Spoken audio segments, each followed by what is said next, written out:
안녕하세요. 드림웨이브 약속의 시작 두 번째 고학년 지침서 강의를 맡은 신기한입니다.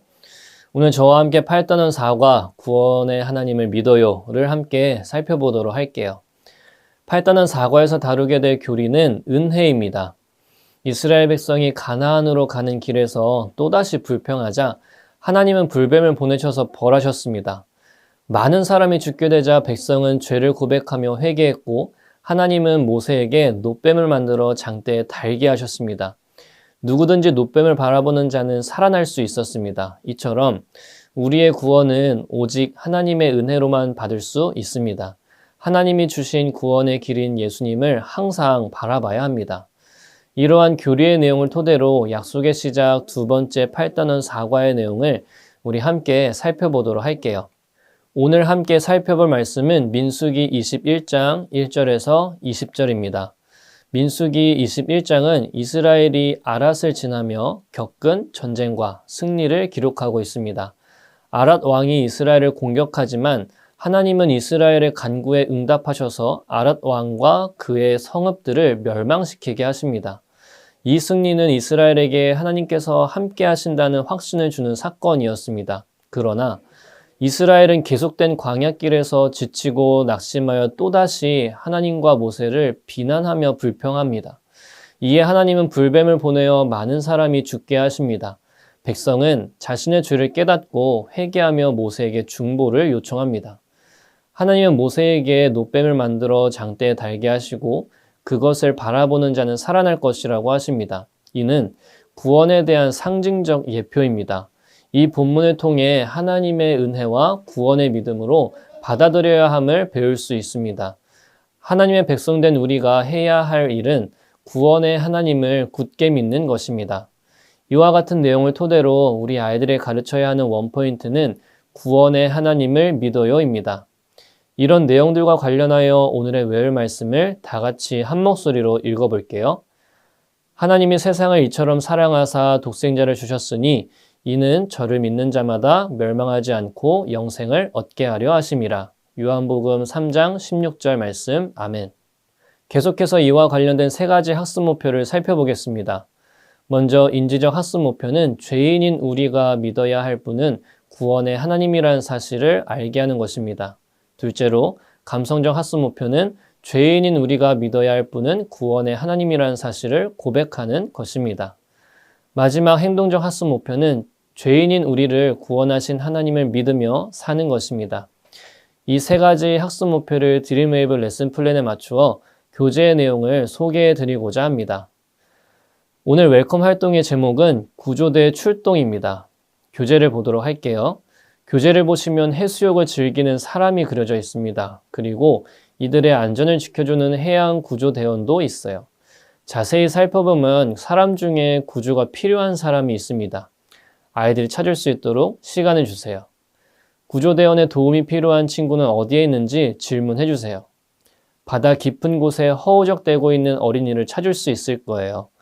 위험에 처해 있는 어린이를 구해 줄 수 있는 사람은 여기서 과연 누구일까요? 다시 질문해 주면서 구조대원이라는 사실을 이야기해 주세요. 물에 빠진 사람을 구해주는 구조대원처럼 우리를 죄에서 구원해 주시는 분이 계시다는 사실을 알려주세요. 죄인인 우리는 스스로를 구원할 수 없다는 것도 알려주세요. 그분은 누구일까요? 이 질문에 대한 오늘 답이 말씀에서 소개되고 있습니다. 오늘 함께 말씀을 통해 살펴보도록 할게요. 이렇게 웰컴 활동을 마무리해 주시면 되겠습니다. 그리고 어드벤처 활동으로 넘어가도록 할게요.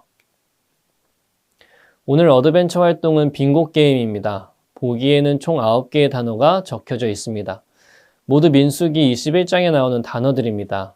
이 사실을 아이들에게 알려주면서 빙고 칸에 단어를 채울 수 있도록 시간을 주세요. 약속한 시간이 지났다면 가위바위보 게임으로 순서를 정하거나 선생님 기준으로 오른쪽부터 시작해도 좋을 것 같습니다. 두 줄 빙고를 먼저 완성하는 친구가 2명 이상 나온다면 게임을 멈춰주시고 활동을 마무리해주세요. 빙고 게임을 하면서 익숙하지 않은 단어가 있을 수가 있습니다. 특히 저학년에게 불뱀이라는 단어는 진짜 불에 타고 있는 뱀이라고 생각할 수가 있어요. 불뱀은 신의 광야에 사는 맹독성 뱀으로 물리면 불에 타는 듯한 열이 몸에서 발생해 죽게 된다고 해서 지어진 이름입니다. 이러한 사실을 차근차근 알려주면서 공과를 진행해 주세요. 이렇게 마무리해 주시고 어드벤처 활동을 마쳐주시면 되겠습니다. 오늘 밸류 활동은 예수님 바라보기입니다. 밸류 활동을 통해 구원에 대한 나의 생각을 정리해보는 활동이에요. 어드벤처 활동을 통해 구원은 하나님의 은혜라는 사실을 배웠습니다. 이제 교재의 그림을 보면 해수욕장이 그려져 있어요. 그런데 처음 봤던 해수욕장 그림과 다른 점이 있습니다. 그것은 바로 구조대원으로 예수님이 서 계시다는 거예요. 위급한 상황을 만날 때 우리는 예수님을 바라봐야 한다는 사실을 아이들에게 알려주세요. 이 사실을 기억하며 내가 지금 겪고 있는 힘들고 어려운 일을 바다 물결 위에 적을 수 있는 시간을 주세요. 다 적었다면 한 사람씩 돌아가면서 적은 것들을 나누는 시간도 한번 가져보세요. 이렇게 밸류 활동을 마무리해 주시면 되겠습니다. 이제 우리 아이들이 오늘 말씀을 삶 속에서 살아내는 것을 도와주는 시간입니다. 밸류 활동을 통해 스스로 정리한 내용들을 토대로 일상 속에서 어떻게 말씀을 기억하며 살아갈지 인커리지 활동을 통해 살펴보도록 할게요. 이번 주 미션은 감사 기도문을 작성해보는 시간입니다. 밸류 활동에서 나의 힘들고 어려운 일을 외면하지 않고 지켜보시고 또한 구해주시는 예수님이 계시다는 사실을 배웠습니다. 이런 예수님께 감사의 기도문을 적어보면서 나의 마음을 표현해 볼 수 있도록 지도해 주세요. 예를 들어 예수님 감사해요. 부정적인 생각이 들 때마다 말씀을 통해 나의 마음을 다스릴 수 있도록 인도해 주셔서 감사해요. 죄에 빠지지 않도록 지켜봐 주시고 사랑해 주셔서 감사해요. 이렇게 감사한 마음을 아낌없이 표현할 수 있는 믿음의 자녀가 되게 해주세요. 이렇게 작성해 볼 수 있도록 지도해 주세요. 주일 예배 은혜를 기억하며 예배일기도 작성해 보시길 바랍니다. 이렇게 인커리지 활동을 마치고 선생님의 기도로 공과 공부를 마무리해 주시면 감사하겠습니다. 선생님 모두 수고하셨습니다. 8단원 4과 구원의 하나님을 믿어요를 함께 살펴보면서 구원의 은혜를 잊지 않고 감사하며 주일을 준비할 수 있는 저와 선생님이 되시길 소망합니다. 다음 시간에 뵙도록 할게요. 감사합니다.